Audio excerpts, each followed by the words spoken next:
It's always a great day to be a Red Raider, but if we're being honest, some days are a little bit better than others. And today is one of those days as Texas Tech football made history and signed the highest ranked recruit in program history, something that, obviously was inevitable in terms of getting the highest ranked recruit in program history, but the number one overall player in a class, I'm not too sure anybody had that on their bingo card, but in modern college football, that's exactly where we are. And Texas Tech, well, they're shaping up modern college football in a way that's got some people really, really pissed off.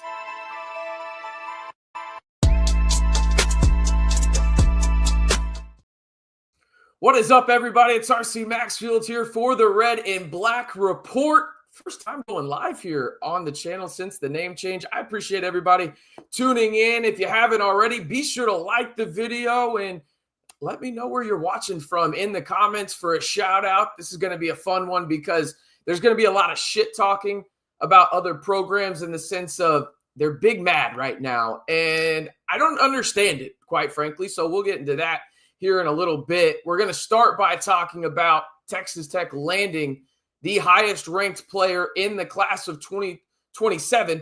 That, according to Rivals and On3, it is a historic day for Texas Tech football, and one that I don't think we can really overstate the significance of it, in the sense that, yes, Texas Tech is throwing money around, but there's also some risk associated with this for Texas Tech. We'll talk about that here in a little bit. But again, be sure to like the video and let me know where you're watching from, because this one's going to be a lot of fun. It's going to be a lot of fun on today's live. Let's see who we got in the chat so far. We got Tech Sports Fan 1. Must be a big day if RC is going live. That is true. Yeah, this is one of the bigger days, I think, in Texas Tech football program history because of what it could propel to, if that makes sense. Like, LaDamion Guyton's obviously got to work out on the field, right? But overall, like, the discussion and positive PR Texas Tech is getting in the sense of they are the talk of the college football world. That means something. We'll talk about that for sure. We've got West Texas Cactus going burr, not once, but twice. That's good to know. We got Michael in here as well. We got Mr. Chicken Ball. Was about to say something severely inappropriate, but there's children watching. We've got Orphix watching the Hose Mad. Yeah, they are definitely watching from Lubbock, Texas, is West Texas Cactus. Then we've got Fernando saying Kirby Smart recently made the statement he doesn't need a GM. I'm the GM. I think James Blanchard would like a word about that. We'll also talk about him later on in the live as well. But damn it, let's jump right into the news because this one's a lot of fun. Actually, you know what? Before we do, I want to hear from you guys in the comments, okay? Your one word to describe Texas Tech football on the recruiting trail. Mine might be money. Maybe it's relationships. I don't know yet. I'll let y'all know later on once we discuss everything we're going to here on the live. But let me know. And again, we'll get a couple shout outs here on the live video today. All right, let's jump into this now. This is the major news in all of college football, really. Texas Tech landed the commitment of number one recruit in the class of 2027. LaDamion Guyton, the five-star edge, chose Texas Tech over the likes of Georgia, Tennessee, Florida State. He also chose them over the likes of South Carolina. The Red Raiders 2027 recruiting class is shaping up to be one of the best in program history. I think, truthfully, I know who sent this tweet out, looking at you, Jacob Harris. I think we're underselling it here. I think it's on track to be the best recruiting class in program history, because this is a needle mover, people. I think when you look at this overall, it's one of those deals where, yes, you land the number one overall player in the class, but you're going after multiple top 10 players not named LaDamion Guyton. Now, does it mean you're going to land those guys? Hell if I know, but we'll see later on in terms of one that I think Texas Tech has a pretty good chance at landing. They are in a recruiting battle with this state school for the guy, but we'll talk about him in just a little bit. Overall, to me, though, I kind of want to look at what LaDamion Guyton is, okay? And you see it here. On3 says he's the number 2 player in the country. That's just not true, according to Steve Wiltfong, their own recruiting guy. So we'll move on. But let's discuss who Texas Tech beat here. Again, you see the likes of Georgia, South Carolina, Alabama, Florida State, South Carolina, multiple schools here. But really what I want to discuss is his scouting report, because you look at it here on your screen. Again, we're talking about a guy that is 6'3", 240, ranked as the #1 overall player in the class of 2027. This from Charles Power of On3/Rival.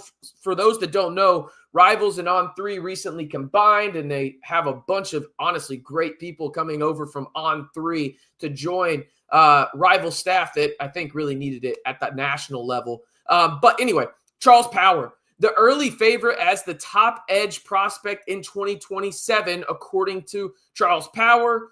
That is LaDamion Guyton. He is explosive, powerful pass rusher with elite, as we get an ad there, elite bend around the edge at an early stage, flashes high in first step quickness, stays very low while running the arc, dipping his shoulder to shrink offensive tackles, converts speed to power with ease, also shows early signs of good hand usage, quickly disengaging on contact, plays with a high motor and pursues plays from sideline to sideline. Productive in his first 2 varsity seasons at Savannah, Georgia, Savannah Christian, totaling 33 tackles for loss while playing alongside 5-star plus defensive lineman Elijah Griffin. He transferred recently to Benedictine Military Academy for his junior season. He can improve his finishing ability in the backfield, as his ability to disrupt doesn't always manifest in dominant stats.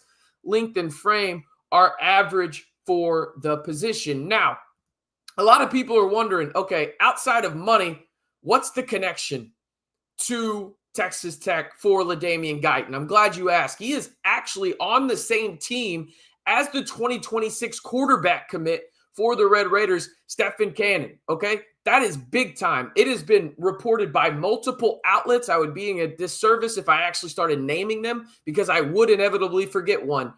But Cannon has been a big-time advocate for Guyton, and he has been in his corner saying, hey, this is a guy that you should go after if you're Texas Tech. Obviously, the #1 overall player, but Cannon has not also been talking to Texas Tech about Guyton, but he's been talking to Guyton directly, and it has been a pivotal aspect of this recruitment for Texas Tech. Obviously, the funds are a part of it as well, and we'll talk about that here in a little bit in terms of the reported money being given to Guyton and over the length of the contract that he has, and that is big-time money, to say the least. And doing the reporting there is On3's Chad Simmons. We'll talk about that in a little bit in terms of the money being reported.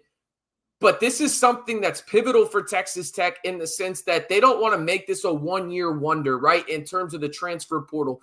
With modern college football now really, I guess, kind of getting a little bit of clarity when it comes to the collectives, Texas Tech can still do rev share, but now you have to go through everything in terms of a clearinghouse. What does that mean exactly? I don't think it really means much. I guess it's not the wild, wild west per se, but I don't think this clearinghouse is really going to have any legs in court when guys go in there and be like, okay, well, you are limiting my earning potential, and that's just not legal, right? There's going to be other ways to say it as well, but Texas Tech sees that, and they're like, okay, well, we're going to go out and be super hyper aggressive at players in the trenches, right? That's something that we've seen. And in the Big 12, we've talked about it here on the channel where, hey, in the Big 12, there's no great offensive lines. I think that the best offensive line in the Big 12 is Utah. They've got some great players on it. I don't know if the overall starting 5 is great, though. It's good, but it's not, the likes of some of these offensive lines you hear, at Notre Dame or in the Big 10 or SEC, right? So Texas Tech thinks to themselves, okay, well, that can be a distinct advantage for us. So they go out and add guys on the offensive line and obviously the defensive line too. And there's no really elite defensive lines in the Big 12 outside of what Texas Tech has. So why not continue to replenish that after you lose guys like David Bailey inevitably to the NFL draft, Romello Height to both eligibility and the NFL draft, right? It's one of those deals where when you look at it, it's very, very strategic. what Texas Tech is doing from a high-level prospect standpoint in the high school ranks. You saw it with Felix Ojo in that historic NIL deal that he got, right? He is the 5-star offensive lineman in the 2026 class. You're going after guys in 2027, obviously LaDamion Guyton, but also a guy like Cooper Hackett, who we'll talk about a little bit more here in a little bit, who is a top 10 player in the class and the 3rd-ranked offensive lineman in that class and a top 10 overall player, a guy that could be an instant plug-and-play guy for the Red Raiders. You're in a square recruiting battle with a school in his state, and Texas Tech is thought to be the favorite right now. We'll look at that in a little bit. But overall, you can tell that, hey, there is a plan here, and it is in place for Texas Tech to go out and be hyper-aggressive for key targets that they think are obviously being maybe underranked or undervalued. And that's a key word. We'll talk about it here in just a second. But before we do, I want to let y'all know about a giveaway that I'm doing here. For those that don't know, Home Field Apparel actually just released their 2025 Texas Tech exclusive Platinum football box. Now, you don't have to go in there and get everything. These are individual items as well. But I'm also giving away a $50 gift card. So this is all you have to do to enter, okay? You have to go over to Twitter. I know I'm asking y'all to do things here, but hear me out. I promise it's worth it. Go over to Twitter. Be sure you're following me on Twitter as well as the Scarlet and Black Insider. The other step, make sure you are subscribed to the channel and you go over to Twitter. Just take a screenshot that you're subscribed here on YouTube, and then you're entered to win. That's it. That's all you got to do. And by the way, for those that don't know, I might be doing more than one giveaway. We'll see. I got a couple of gift cards. Let me know if y'all are interested in it. But again, just let me know that you're subscribed to the channel over on this tweet. Over on Twitter, you can find it. It's one of my most recent tweets. I know I've been tweeting a lot today. My wife probably doesn't like it, but it's a big day. It's a big day in Texas Tech program history. So again, if you want the chance at a $50 gift card, that is the easiest way to do it. Take a screenshot that you were subscribed to this YouTube channel, head on over to Twitter, and boom, reply with the screenshot, and you're entered to win a $50 gift card from Home Field Apparel. All right. I talked about James Blanchard, Texas Tech, identifying guys that they think are undervalued. In a very interesting article from a guy that I've already mentioned a couple times here on the channel, Steve Wiltfong, over at On3 and Rivals. He is the vice president in National College Football Recruiting and Transfer Portal.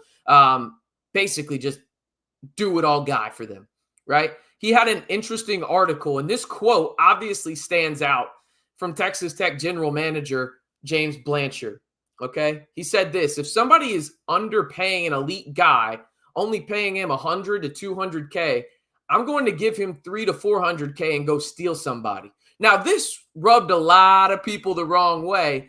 And remember, what do we say here at Texas Tech about people that are up in arms about the Red Raiders spending money? At Texas Tech, we don't what? Speak broke. We just point at them with Lord Farquhar gifts and say they're poor. Okay, so that's just what we do here. That being said, this is what Texas Tech is going to do because it's legal. This is what college football is. You have the chance to go do this if you're another program. No one's stopping you. Get the backing. Get off your ass and go get some donors to donate money to you. It's not James Blanchard's fault. It's not Joey McGuire's fault that they have dedicated donors at a high level that are very highly invested into the football program and other athletic programs on campus. Because again, I think people fail to realize this. What is the most recognizable aspect of your university? It's the athletics department. It's what you see more than anything. Like it or not, that's just how it is, right? People will say, oh, well, it's an academic institution. Well, of course it is. But what is the easiest first access people see of your university? More than likely, it's the athletic department, whether that's on the gridiron, the hardwood, the diamond, whatever it is, the athletic department is first and foremost what people see. So why not put that at a high level and see if you can have your brand, the thing that is the most important thing to your university, the brand, right? The double T.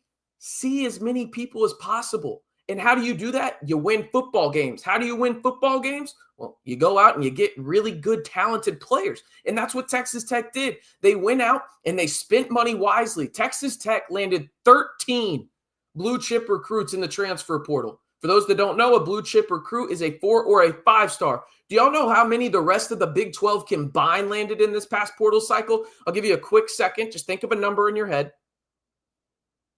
Technically, I gave you 3 seconds there. The answer is 12. The rest of the Big 12 combined had 12 blue chip recruits commit to the 15 other schools. Texas Tech got more blue chip recruits by themselves in this past portal cycle than the entire Big 12 did as a whole. Why is that? Obviously money, right? But people are underselling the fact that Texas Tech has the best facilities in the country, that they are arguably the best staff at building relationships, and then maybe most importantly, arguably the best staff in the country at identifying talent early, okay? It's not a coincidence that Notre Dame has been shot down twice by James Blanchard because they want him to be their GM. Right? USC also went after him. We're talking about teams that are perceived as blue bloods, historic programs in college football. In Texas Tech, their GM is being recruited by them, and they're saying no. Why? Because they have the financial backing, they have the fan support overall, they have the facilities. Oh, and they play in a conference that's wide open each and every week and have a chance to go win it. Why not Texas Tech? Why not? I don't understand the outrage of, oh my gosh, Texas Tech is out here, buying players left and right. Shut the hell up. Why weren't you bitching about it when Ohio State did it last year? I understand that they retained a lot of guys, but they spent $20 million on a roster. By the way, chat, can y'all remind me who won the national title last year? I think it was Ohio State. Maybe it was money well spent. Now, I'm not saying Texas Tech is going to go win a national title. It'd be baller as hell if they did. But again, why not go out there and spend the money on key players in key positions with the backing in terms of financially, but also the scouting department identifying those players? Odds are they're going to be really good. Now, I'm not saying Texas Tech, again, is going to go undefeated. You know my official prediction if you watch the channel. It's 10-2. Okay? Do I think they could go 12-0? I do. Do I think it's the most likely scenario? No. I think 10-2 is the most likely scenario. Obviously, that's why I picked it, right? But again, I don't understand the frustration from outsiders outside of they are just jealous. It's the only thing I can think of, truly. Chat, let me know if I'm off base here. Let me know, because for me, this is a thing where everybody had the opportunity to do it. I'm sorry that your athletic department and key donors aren't intelligent enough to see an opportunity, and Texas Tech's are, and they went out and were hyper aggressive in a portal that I've heard some people describe as lackluster. I don't get it. It feels like, specifically, there's some guys on national podcasts that I listen to that honestly I respect, that are underselling this portal class, in my opinion. David Bailey in the past 2 portal classes is arguably the best pass rusher in those portal classes. David Bailey is a first-round NFL draft pick. Lee Hunter is arguably the best interior defensive lineman in the country. Okay, he had the most pressures in the interior of the defensive line last year in the Big 12 and is a behemoth of a man. Like, he's bigger than your refrigerator in your house, and he moves at like a 4.7 speed. It's sicko type shit. Anyway, I'm cursing too much in this video. I apologize. But it's just, I don't understand it. And maybe this is just me, being a homer, whatever it is. I don't know. I don't think it's homer. I think I'm just speaking facts here. But it is what it is. It is what it is on that front. All right, let's get some shout outs going here. Who we got? We got Michael saying cautiously optimistic, all one word, clever work around there. Inevitable. We've got David with a rocket. Got to cash in this year or else none of this will stick. Going all in. Big win, lose big. I don't think it is just this year. Now, if they don't achieve what they're supposed to, and make no mistake about it, their expectations are higher than ours. I mean, there was a great athletic article by Sam Khan Jr., that mentioned that, hey, Joey McGuire and crew, like, they know, like, the athletic department knows that this is a year where if they don't make it to Arlington, it's a failure, right? I think everybody has that mindset there. To me, though, let's just say hypothetically they go 9-3 and they don't make Arlington. First and foremost, I don't think they reach their potential. But if they can continue to see positive momentum, I think it's good. That being said, I will view it as, okay, they did not reach the talent level on this team, because I truly say this. I think this is the most talented Texas Tech roster this program has ever had. And the expectations right now are at an all-time high, and rightfully so. But I don't think it's going to be, you lose everything that you have on the recruiting trail if you go, say, 9-3. I don't think that's the case at all. LaDamion Guyton might reclassify. It's going to be tough. Like, I think that it's a possibility, but I don't know how certain that is right now. And I think if anybody says that it is a certain thing right now, they're probably ahead of their skis a little bit. We'll see, though. It would be awesome if he did. I just think it's probably closer to like a coin flip at this point from everything that I've heard. All right, RC, I'm going to the Texas Tech BYU game this year, certified bench warmer. I will see you out there. I will be going to that game as well. Going to get the Airbnb secured actually later this week. So pretty excited for that one. That's at least one game I'm going to. Maybe I go to a couple more. We'll see. In the words of Joey McGuire, let's go. That from V, certified bench warmer. If Texas Tech continues to recruit, at this rate, do they stick in the Big 12 or join a better conference? I think it's going to be one of those deals where they could potentially get an invitation to the Big 10 or SEC. I mean, but I think that's getting too far ahead of your skis as well on that front. I think worry about winning the Big 12 this year and good things will come your way. This from Michael, pump the brakes. Recruiting does not matter unless you win, brother.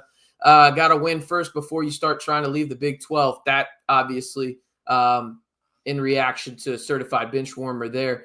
Don't they have a wide receiver too? I think you're talking about the school that Stephen Cannon's at, as well as LaDamion Guyton. I'm not too sure, to be honest with you. I'd have to go check that out. This from David. Good luck outperforming the best class in Tech history of 2011, but it's a start. Well, I don't think it's just a start, David. I think it's an historic start. You got the number one player in the class. You're projected right now to land another top 10 player in Cooper Hackett, and you're projected right now as the odds-on favorite to land the number 2 quarterback in the class in Bryant, a guy that I think could be a day one starter for the Red Raiders if he were to commit to Texas Tech. Both of those guys are in the 2027 class. Let's see. Michael says, offensive line, RB room, and DB's got to prove it this year. If they stay healthy and live up to the hype, the playoff is a real possibility. The brand era is established. Time for the dominant era. I agree. That being said, the RB room is going to live up to it. Now, if your expectations are their Taj Brooks, I think we probably need to revisit your expectations. I think the offensive line will be better. I think it'll be the best offensive line that Baron Morton has had. What is that exactly?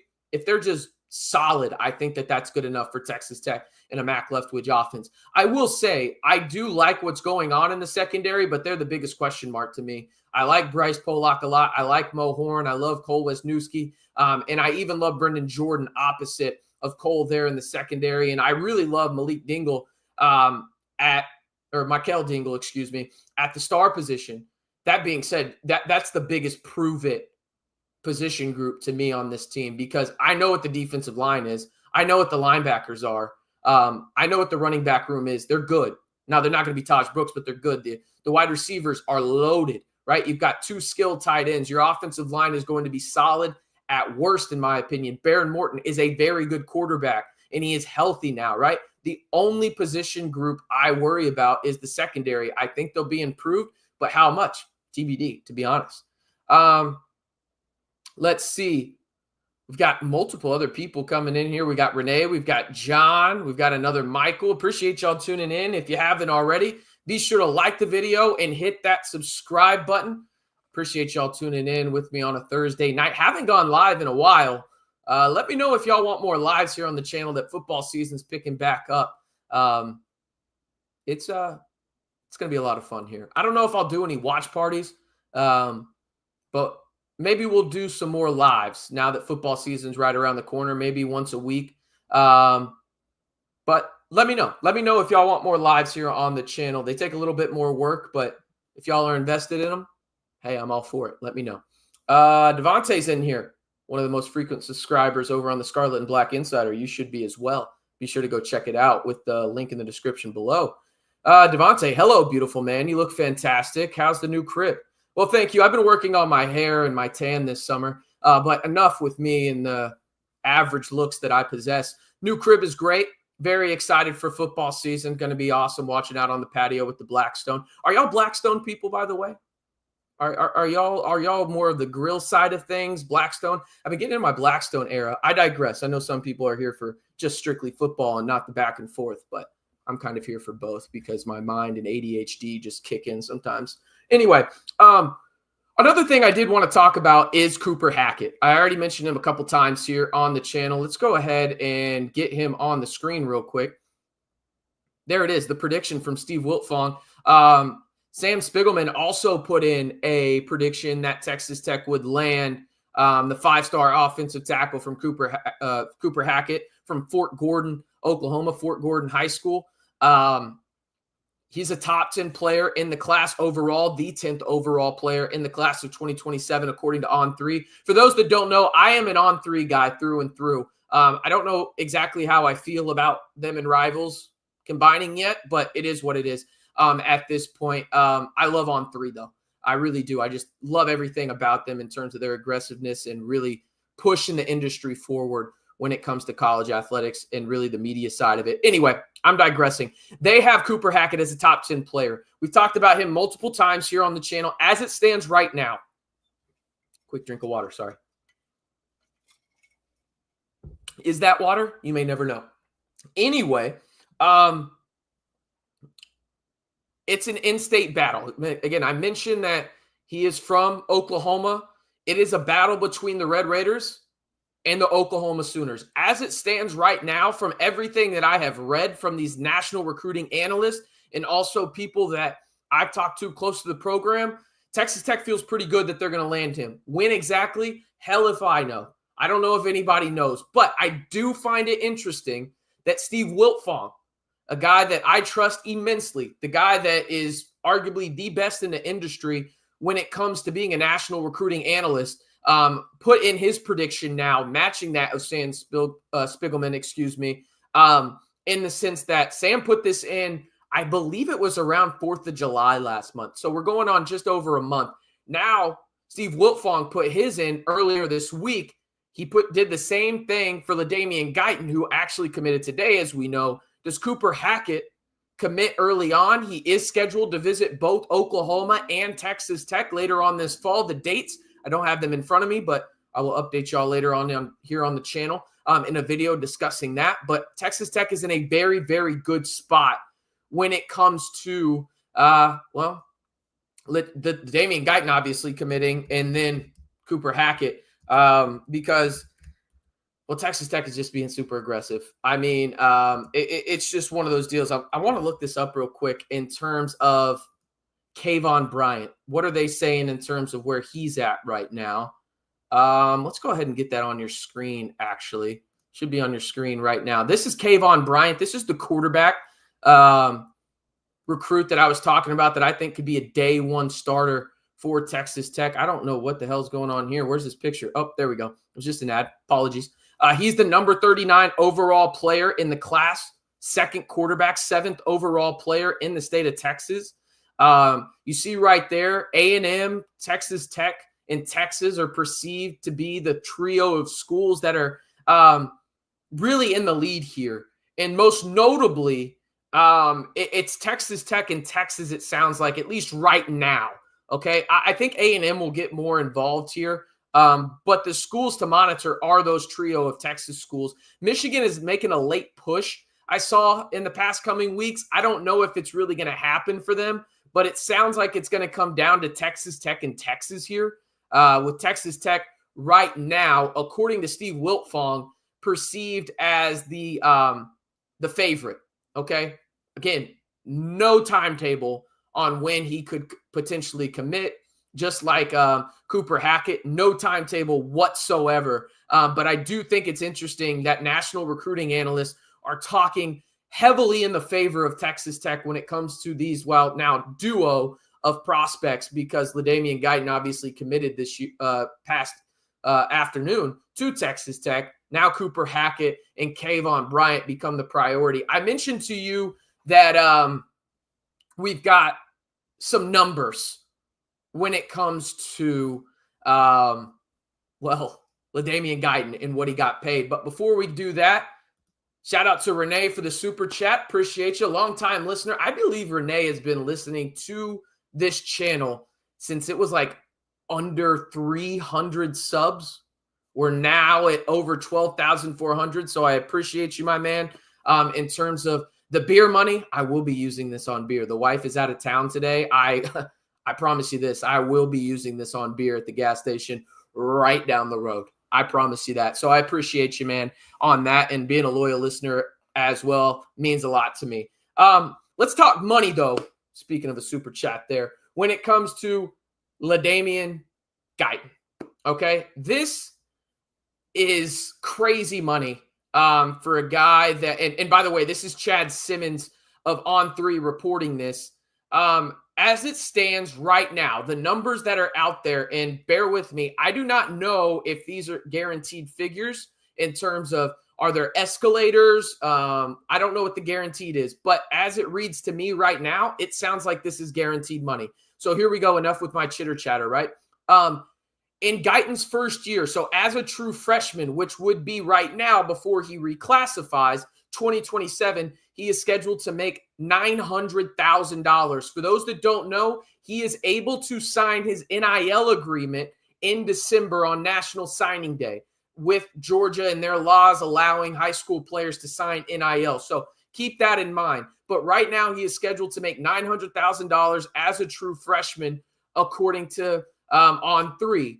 It escalates from there, okay? He would make $1.2 million as a sophomore and $1.4 as a junior, totaling a 3-year deal worth $3.5 million.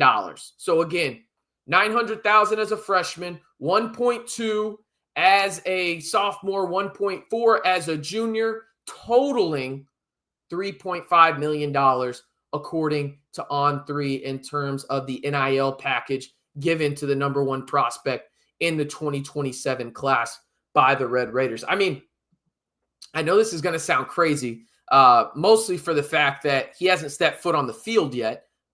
That's worth it.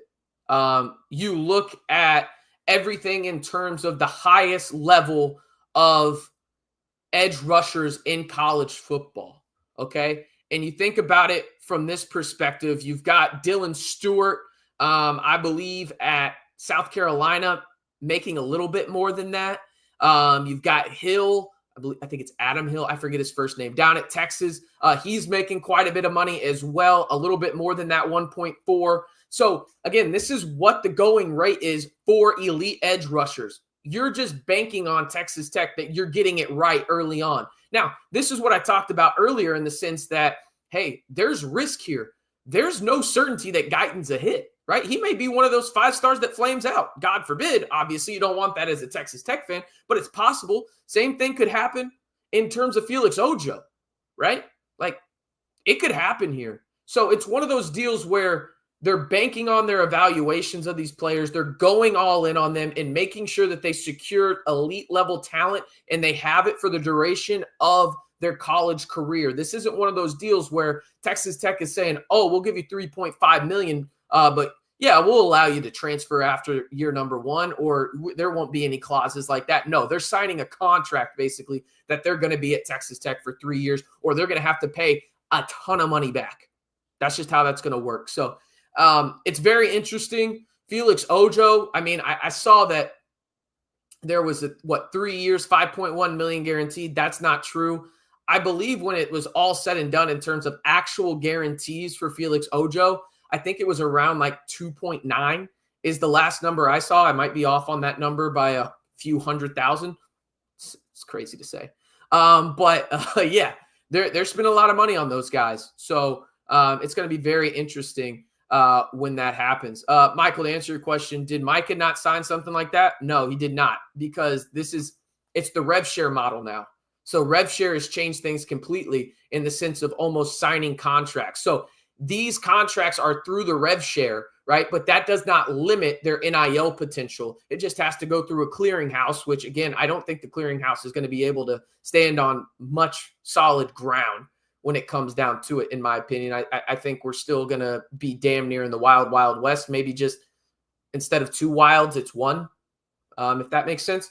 But overall, I think Texas Tech, they're going in on a lot of rev share, and then they're going to bank on the NIL side of things. And Texas Tech isn't going to be short for cash in any kind of way as well. All right, we got about 75 people watching, 26 likes. If you haven't already, be sure to like the video, hit that subscribe button. Appreciate y'all tuning in here on a Thursday night, on an historic Thursday for Texas Tech football. I mean, biggest recruit in Texas Tech program history. I mean, you got the #1 overall player in the class of 2027. That does not happen every day, people. And hopefully Texas Tech can continue to head in the right direction and add maybe another 5-star or 2 in the class of 2027. I saw it on here. Is Kayvon Bryant trending anywhere? We talked about that a little bit earlier. Right now, it sounds like Texas Tech is the favorite, but I don't know by how much. I think it's probably like a 51-49 type situation. And the other school mentioned heavily in the mix there was Texas, with Texas A&M also trying to make a late push. So we'll see where that goes on that front. But he is the clear target at the quarterback position for sure. Definitely that guy. John says that means if he stayed at Tech, he will make more his senior year than his rookie year in the NFL. Yeah, depending on where he goes. Yeah, depending on where he goes in the draft, he may get more guaranteed money, but in terms of base salary, yeah, John, you're right. He would get paid more at Texas Tech than he would on an NFL contract, even if he was in the first round, which is wild, right? Kind of crazy. But yeah, Devontae brings up Tech is offering Kayvon Bryant to play basketball potentially here as well. Yeah, he's a dual sport guy. I think Texas Tech offered him a walk-on spot. Somebody hold me in check there. In terms of basketball, obviously football would be the priority. I don't know how that would work with football and basketball, but I'm here for it. I am 1,000% here for it. I haven't been excited about a quarterback prospect that Texas Tech has been linked to like Kayvon Bryant since Baron Morton, truthfully. I think Kayvon Bryant is that good, and that's no disrespect to Will Hammond. I just encourage y'all to go watch Kayvon Bryant. That guy's a star, in my opinion. And in fact, I'll go along and say this. I know this guy isn't in a favorable light anymore because of what he did off the field once he was in the professional ranks. But Kayvon Bryant reminds me so much of Deshaun Watson in his prime and so much of Deshaun Watson when he was at Clemson. And I'm saying that partly because of what James Blanchard said in terms of what he wants Texas Tech to be moving forward in the modern college football landscape. He wants to be Clemson. For those that don't know, before Dabo Swinney showed up to Clemson, for about 30 years, Clemson was irrelevant. They were trash. Now, they were good when Dabo was there, right? Early on, Clemson had some success, right? But, Clemson wasn't very good before Dabo showed up for about a 20 to 30-year time period. Okay, Texas Tech has been better than Clemson, but Texas Tech has a lot more money now. They have the facilities, and it's a new landscape. So the model for Texas Tech in terms of what they want to be is Clemson. And that makes a lot of sense because what does Clemson do at maybe a higher level than any other program in the country? They retain their talent. Even in this wild, wild west NIL era that we live in, you really don't hear about Clemson losing guys to the portal too much. You just don't. Now, you also don't hear Clemson adding guys from the portal too much. They really like their guys and they trust their evaluation process. I don't think Texas Tech is going to go that far. I still think Texas Tech is going to heavily use the portal, but I think they're going to be a lot more hyper-aggressive on being proactive and financially aggressive when it comes to going after elite prospects in the high school ranks. Prime example, LaDamion Guyton, Cooper Hackett, Kayvon Bryant, right? They're going to be hyper-aggressive on elite prospects that they feel are being undervalued by other schools. They're going to be physically responsible, obviously, but they're going to push the envelope on the money aspect too, but they're going to trust their scouting department and trust their eyes, and so far, so good for Texas Tech. I mean, just think about this. Texas Tech last year was a game away from making the Big 12 title game. Okay, they had multiple games last year where, if we're being honest, they kind of shit the bed. Most notably TCU. Obviously, Barron got hurt, but the way that secondary was last year, I don't even know how Texas Tech won the amount of games that they did, right? I really don't, because you had the second worst Power 4 defense in the country. Shout out to Oklahoma State. You're a real one for not letting Texas Tech be dead last. That being said, Texas Tech was putrid on defense last year, and they were still one game away from playing in Arlington. That's wild. And now they go out and they add multiple guys. They see the opportunity. They retain high-level talent, whether that's Barron Morton, who has been tried to get poached by multiple SEC schools. Caleb Douglas, don't forget the payday on this channel. Y'all know the rules when it comes to Caleb Payday Douglas. Then also they keep guys that they really liked on the defensive side. Jacob Rodriguez comes back instead of going to the NFL draft. They liked Ben Roberts. They love their depth now on the defensive line because they supplemented it with aggressive playmakers on the starting four, whether that's David Bailey, Lee Hunter, Skylar Gill-Howard, who I think is severely underrated, Romello Height, A.J. Holmes. You get to keep guys like Jaden Cofield, Charles Esters III, Terrell Tillman. You got Ofili, right? Like there's multiple guys. You are legitimately 12 guys deep on your offensive or defensive line, excuse me. And last year on your defensive line, you had what? 2 guys you liked? It's a total 180. And so that's why I think Texas Tech is going to be so good when it comes down to it. And I think this is going to be a propeller year for Texas Tech to really be in the conversations where right now we're like, oh my gosh, I can't believe Texas Tech is getting the number 1 player in the 2027 class. I think moving forward after this season, it's going to be damn near the expectation for Texas Tech fans, in the sense that, hey, like, we need to be in these conversations. We're a good team. We had the financial backing. We have the facilities. We have the opportunity. Why not us, right? Texas Tech was one of the biggest sleeping giants in the country. Well, they are awakened now. And it's mostly because of what they did in terms of planning, whether that's from the financial side, whether that's from the facility side, or whether that's from the relationship side. Now it's just time for Texas Tech to prove it on the gridiron, which, again, I think they will in 2025. All right. Before we get out of here, let's read some questions from y'all. Let's see. Blackstones have their purpose, but I'm a charcoal or wood guy. Okay, that's fair. That's fair. I'm a smoker, says John, in terms of the Blackstone gets it done. John says he's a wood guy in terms of firing everything up. Blackstone for breakfast is money, my dude. That from West Texas Cactus. Yeah, I've already cooked breakfast on there a couple times. My specialty right now is smash burgers and hibachi, believe it or not. Really digging it. Really digging it. I want all my neighbors to know I'm cooking. Yeah, they do. My next door neighbor actually asked a couple of days ago if I had any extra. We did not. We just didn't. This from Michael. People want to investigate Texas Tech NIL spending. How about we investigate how blue bloods have been paying recruiting websites to fluff numbers and make up BS for decades now? I mean, I think it's also we should probably investigate some of those blue bloods because let's face it, they've been paying players under the table for a long time. All right.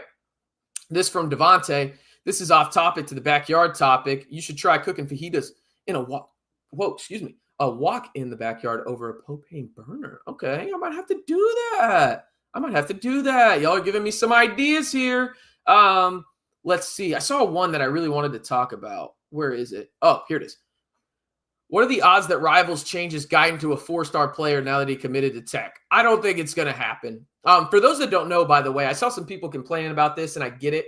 So how this works over on 3 Rivals now, since they joined, they do not issue a 5th star to anyone until like May before the class. So like once the 2026 class is like officially done, then they go add 5 stars. It's really weird. They're the only site that does it. I know I saw a lot of people saying, oh, they already, lowered LaDamion Guyton to a 4-star because he committed to Texas Tech. No, that's not how it works over on 3. It's kind of weird, but he is definitely a 5-star. He is the number 1 player in the class, bar none. High school recruits is how the programs stay relevant. I'm glad they're finally going after 5 stars and 4 stars. Yeah, and this timing makes so much sense, right? You build the foundation. I know a lot of people were disappointed with how things went in terms of last season. And, you know, they were bounce here or there away from playing the Big 12 title, but they've gotten better every year under Joey McGuire. Has he been perfect? No, he'll be the first one to tell you he's had some fuck-ups when it comes to decision-making.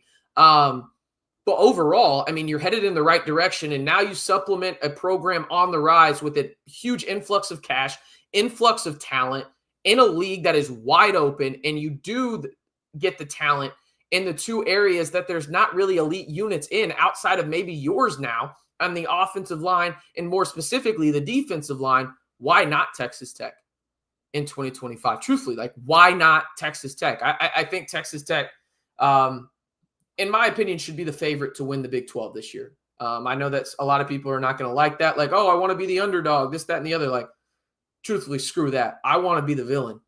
I want Texas Tech to be the villain because these guys that have come in, they don't know that typical Tech shit. Like, they don't know that, right? Like, they know one thing. They got bags, and they're trying to get another bag in the NFL, and Texas Tech is their opportunity to do so. So, to me, I look at this as a huge opportunity. I know y'all do too. I think Texas Tech is going to be absolutely loaded this year, and they're going to reload this offseason in the transfer portal, and it looks like they're going to do the same thing in terms of the high school recruiting ranks as the Red Raiders land the #1 overall player in the class of 2027 in Georgia, Savannah, Georgia, to be specific. 5-star edge, LaDamion Guyton, who is reportedly, according to On3, set to make $3.5 million over a 3-year time period for the Red Raiders. Will he reclassify? We'll see. We'll keep you updated here on the channel. Just another reason to subscribe and like the video. And it's just a load of fun, man. Let me know, again, if y'all want me to do more of these live videos and do these live Q&As with you guys. It's a lot of fun. It's just, again, a little bit more work on my end, but I don't mind if we have a good audience, which we did tonight, considering it was an impromptu one. So, again, appreciate each and every one of y'all tuning in to the Red and Black Report. It's always a lot of fun talking to each and every one of y'all. And again, let me know down in the comments below. And while you're down there, be sure to like the video and hit that subscribe button to stay in the know on all things Texas Tech football, men's basketball. Tomorrow, you're getting a little bit of a preview here. I will be dropping a Texas Tech men's basketball recruiting update as the Red Raiders are going after 5 players in the class of 2026, with multiple of them set to actually visit. Who are they? We'll talk about that tomorrow here on the channel, so you're going to want to be on the lookout for that. And obviously, we'll have a load of football content coming up as well. So appreciate each and every one of y'all tuning in. One more reminder, I'm RC Maxfield, reminding you, if you want 100% free Texas Tech football, men's basketball, and everything in between content, this is the place for you. So be sure to join the largest group of Texas Tech fans on YouTube right here on the Red and Black Report. And as always, stay safe and Reclassify Tech.